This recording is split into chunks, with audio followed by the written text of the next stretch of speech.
Well, from what I gather, all the tour groups has basically just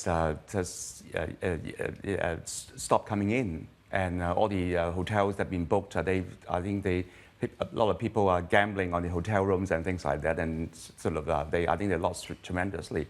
And this is only but the beginning. Normally, the Golden Week doesn't commence until about the 3rd or 4th of October. That's Right. about now. So we can see the effect coming in over the week. What do you think the effect is? I mean, can you put a number to it at all, or do you feel comfortable putting an estimate to it? How much business have these protests lost? Well, I haven't got the figures as Right. yet, but I'm certainly, from my own observation, the streets are very empty over the weekend, and we know about the stopping issuing visas from the central authorities for for Chinese group coming into Hong Kong. And I think the effect would be more observable within the next few days. Okay, let me tell you this, or ask you this, Paul. Yeah. Some have said that if Beijing really wants to turn the screws on Hong Kong, they can do it economically. They can make the Hong Kong market irrelevant, with the Hong Kong through train connect. And also, if they really wanted to, they could cut the luxury taxes in the mainland and, forget about coming here to Hong Kong anymore to buy any of their luxury goods. Right. They can just stay in China. Right. I mean, what does that mean for the future of tourism here in Hong Kong? Well, I hope that wouldn't happen, but if that did happen, it will be But you recognize very, the very possibility, serious. right? Yeah.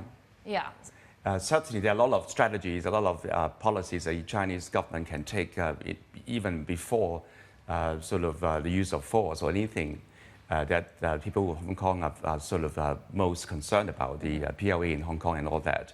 But certainly, if we can start some economic actions like stopping the tourists coming in, that's the first step. Yeah. And obviously, there are many things that they could do as well, like the supply of food and water and all these things. We're all dependent on Chinese these days. So I hope that wouldn't happen at all. So, Paul, just leave me with this thought. As a legislator, how do you want to see these protests end here in Hong Kong? Certainly, I'd like to see a peaceful end to it. Yeah. But the way that the demonstrators have been asking for the resignation of the chief executive, asking for the complete reversal of the decision of the MPCSC, I doubt very much we can see a quick solution to this. It might drag on quite a bit. But are you for democracy, this right to vote for the chief executive's office here in Hong Kong? Certainly, we want to have more democracy, but it's a question of how and when and how we do it.